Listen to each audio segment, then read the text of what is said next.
నమస్తే, welcome to 929 TV. నేను ప్రియాంక.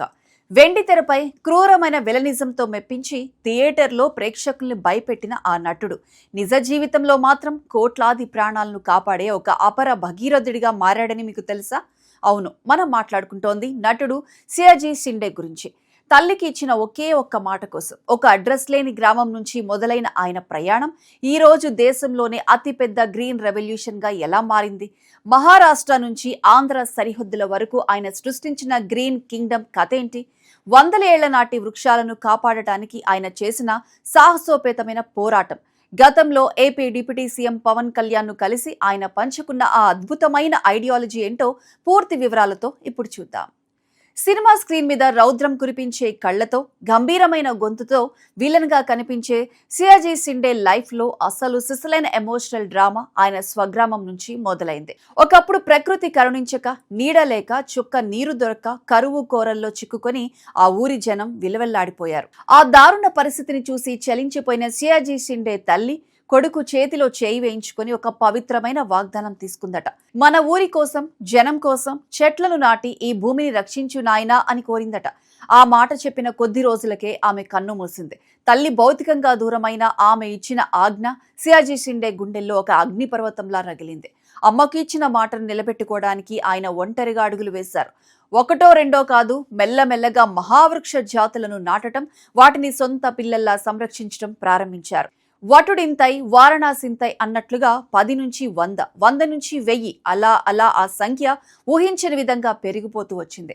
మహారాష్ట్ర వ్యాప్తంగా ఉన్న 29 విభిన్న ప్రాంతాలను ఎంచుకొని ఒక సైనికుడిలా ఎండనక వాననక శ్రమించారు. ఈ మహత్తర ఉద్యమాన్ని మరింత ముందుకు తీసుకువెళ్లడానికి 2016లో సహ్యాద్రి దేవరాయ అనే ఎన్జిఓను స్థాపించి ఇప్పటి వరకు ఏకంగా 6.5 లక్షల చెట్లను నాటి ఒక అద్భుతాన్ని ఆవిష్కరించారు. కథ ఇక్కడితో ఆగిపోలేదు. ఈ 2026లో సియాజీ షిండే చేసిన ఒక సంచలన ఆపరేషన్ దేశవ్యాప్తంగా వైరల్ గా మారింది. అది ఒక సినిమాటిక్ పొలిటికల్ థ్రిల్లర్ ను తలపించింది.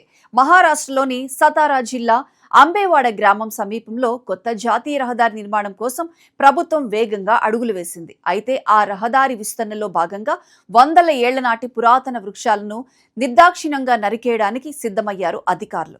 ఈ విషయం వాలంటీర్ల ద్వారా సియాజీ షిండేకు తెలిసింది. అంతే, క్షణం కూడా ఆలస్యం చేయకుండా ఆయన రంగంలోకి దిగారు. వందల ఏళ్ల నాటి చరిత్ర కలిగిన ఆ వృక్షాల సంహారాన్ని అడ్డుకోవడానికి ఒంటరి పోరాటానికి దిగారు. నిబంధనలు, అధికార యంత్రాంగం ఒకవైపు, మూగజీవులైన చెట్ల ప్రాణాలు మరోవైపు. ఈ ఉత్కంఠభరితమైన పోరాటంలో సియాజీ షిండే వెనకడుగు వేయలేదు. ఆధునిక సాంకేతిక పరిజ్ఞానాన్ని వాడుకొని ఆ వందల ఏళ్ల నాటి మర్రి, కానుగ, మద్ది, రావి వంటి మహావృక్షాలను కూకటి వేళ్లతో సహా భద్రంగా పెకిలించి వేరొక సురక్షిత ప్రాంతానికి తరలించారు. వాటికి పునర్జన్మ ప్రసాదించి కొత్త చివుళ్లు వేసే వరకు ఆయన నిద్రపోలేదు. చెట్టుకు ఒక అనాథాశ్రమాన్ని నిర్మించి గ్రీన్ హీరో అనిపించుకున్నారు. అంతటితో ఆగకుండా ఆ వృక్షాలకు GI ట్యాగ్ ఇచ్చి ప్రతి చెట్టుకు ఒక QR కోడ్ను అమర్చారు. ఆ కోడ్ను స్కాన్ చేస్తే చాలు ఆ చెట్టు వయసు, దాని చరిత్ర, దాని విశేషాలన్నీ స్మార్ట్ ఫోన్ స్క్రీన్ పై ప్రత్యక్షమయ్యేలా టెక్నాలజీని జోడించి అందరినీ ముక్కున వేలేసుకునేలా చేశారు. సియాజీ షిండే కేవలం మహారాష్ట్రకే పరిమితం కాలేదు. ఆయనకు తెలుగు రాష్ట్రాలతో, ఇక్కడి ప్రకృతితో విడదీరాని బంధం ఉంది. గతంలో ఆంధ్రప్రదేశ్లో పర్యావరణ పరిరక్షణ కోసం, అడవుల విస్తరణ కోసం AP deputy CM Pawan Kalyan ను సియాజీ షిండే ప్రత్యేకంగా కలిశారు. ఆ భేటీ ఒక పొలిటికల్ సంచలనంగా మారింది. పవన్ కళ్యాణ్ కు ఆయన అందించిన సలహాలు, చూపించిన ప్లాన్లు తెలుగు రాష్ట్రాల్లో కొత్త స్ఫూర్తిని రగిల్చాయి. రహదారుల విస్తరణలో పోయే చెట్లను నరికివేయకుండా వాటిని ట్రాన్స్ప్లాంటేషన్ పద్ధతి ద్వారా ఎలా కాపాడొచ్చో ప్రాక్టికల్ గా వివరించారు. ఏపీలో ప్రతి గ్రామంలోనూ నక్షత్ర వనాలు, దేవరాయ వనాలను ఏర్పాటు చేయాలని, పర్యావరణాన్ని కాపాడటమే నిజమైన రాజకీయ విధి కావాలని పవన్ కళ్యాణ్ కు అద్భుతమైన బ్లూ ప్రింట్ ను అందించారు. పవన్ కళ్యాణ్ కూడా సియాజీ షిండే ఐడియాలజీకి ఫిదా అయిపోయారు. ప్రకృతిని ప్రేమించే ఇద్దరు వ్యక్తులు కలిస్తే ఎలాంటి సంచలనాలు సృష్టించవచ్చో ఆ భేటీ నిరూపించింది.